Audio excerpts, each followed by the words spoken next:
Dios les bendiga, soy el pastor Gilberto Gutiérrez de la Iglesia Bautista Ores de México DF. Me da mucho gusto saludarlos en este jueves 15 de febrero de 2018. Seguimos adelante con los proverbios de Salomón, sabiduría práctica para ser feliz. En esta miniserie, las comparaciones son odiosas pero útiles, séptima parte. La enseñanza de hoy es esta: sabiduría y estilo de vida. Está en Proverbios capítulo 10, versículos 15 al 16. He aquí uno de esos pasajes extraños para nuestra cultura que nos complican la explicación, o por lo menos nos complican encontrarle el sentido de las cosas que nos dice. Sin embargo, ya que está en la Biblia este pasaje, la palabra de Dios, y tomando en cuenta que yo estoy compartiendo con ustedes el mensaje de la Biblia, permítanme hacer un esfuerzo por explicarles la enseñanza que nos imparte en estos dos proverbios hebreos salomónicos. Sigue siendo el mismo estilo de los anteriores proverbios, la comparación entre la sabiduría y la necedad, entre el sabio y el necio, entre sus actitudes de uno y los resultados. Analicemos el pasaje parte por parte y después puntualizaremos las enseñanzas principales. Versículo 15. Las riquezas del rico son su ciudad fortificada, y el desmayo de los pobres es su pobreza. Una realidad social es la injusta distribución de la riqueza, el rico en opulencia y el pobre en desamparo. Lo más importante o el enfoque para el primero es la materia, lo más importante o el enfoque para el segundo es el sufrimiento. Versículo 16. La obra del justo es para vida, mas el fruto del impío es para pecado. La enseñanza podría ser esta: el creyente, el discípulo del Señor, se esfuerza en trabajar o en hacer lo que le toca para producir una vida de verdad. En cambio, aquel que está inclinado al mal, con sus hechos produce todo aquello que está en contra del plan original de Dios, es decir, pecado.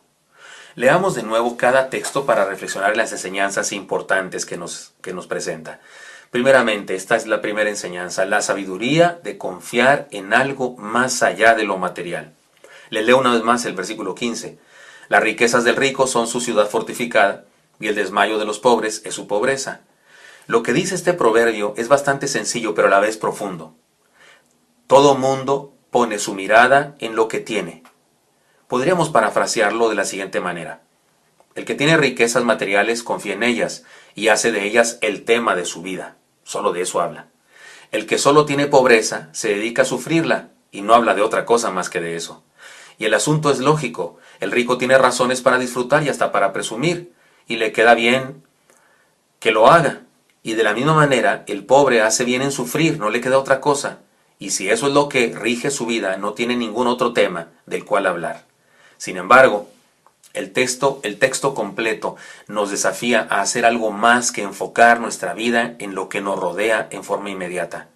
El texto más adelante dice: la obra del justo es para vida. Es decir, que nos desafía a ver más allá de la materia. Nos desafía a confiar en Dios, en las cosas espirituales, en los valores que nos ha estado enseñando en su palabra. Es decir, hagamos lo que nos toca y no nos enfoquemos solo en lo que se puede ver y tocar.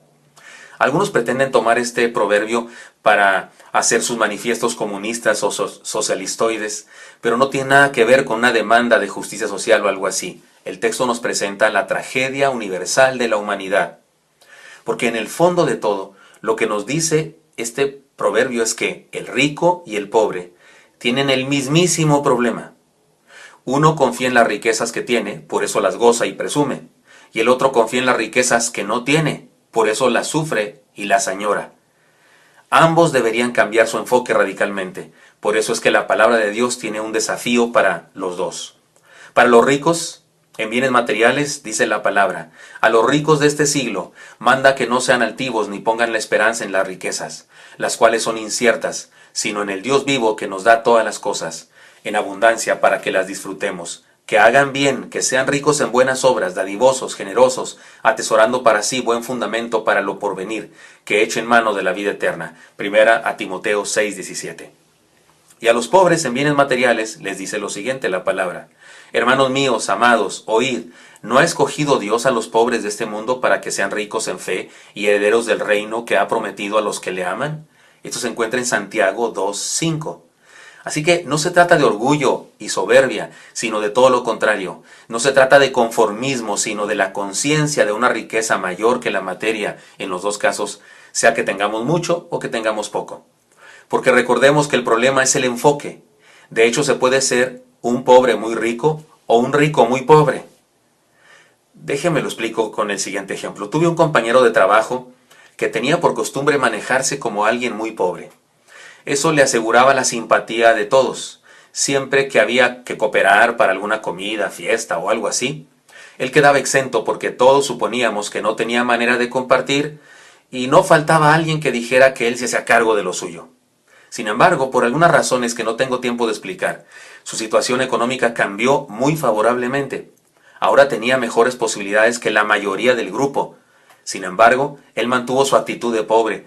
Siempre esperaba que alguien le pagara sus cuentas y se esforzaba por hacernos saber de sus necesidades.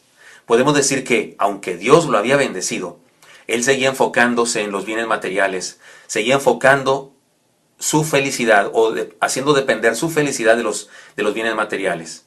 Así que su estatus no había cambiado en nada. Pobre es una palabra hebrea, la palabra dal, que hace referencia a ser débil, flaco, sin esperanza. Y así es una persona que pone su confianza en las cosas materiales, no importa si tiene mucho o si tiene poco. Así que seamos sabios y confiemos en algo más allá de las cosas materiales. Confiemos en Dios y sus promesas. Y la segunda enseñanza, la del segundo proverbio que estamos estudiando hoy, la sabiduría de encontrar la razón de vivir. El versículo 16 dice de la siguiente manera: la obra del justo es para vida, mas el fruto del impío es para pecado. Para entender este proverbio en particular debemos entender el concepto pecado a la luz de la Biblia. En el Nuevo Testamento, la palabra que se traduce pecado es la palabra griega que significa errar al blanco. Es decir, que pecar es hacer aquello para lo que no estamos diseñados.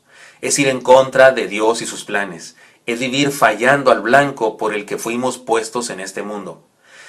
Así que podemos parafrasear este proverbio de la siguiente manera. Primero leámoslo una vez más. La obra del justo es para vida, mas el fruto del impío es pecado. He aquí la posible paráfrasis. El sabio, es decir, el que cree en Dios y trata de obedecerlo, hace lo que hace para cumplir un proyecto de vida trazado por Dios. En cambio, el necio que se rebela contra Dios se la pasa fallando al blanco, es decir, vive tratando de cumplir propósitos equivocados y no consigue otra cosa que fracaso y muerte.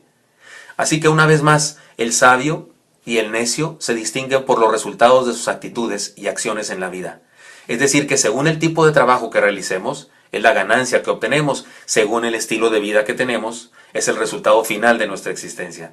Así que este par de proverbios nos presenta una vez más un desafío.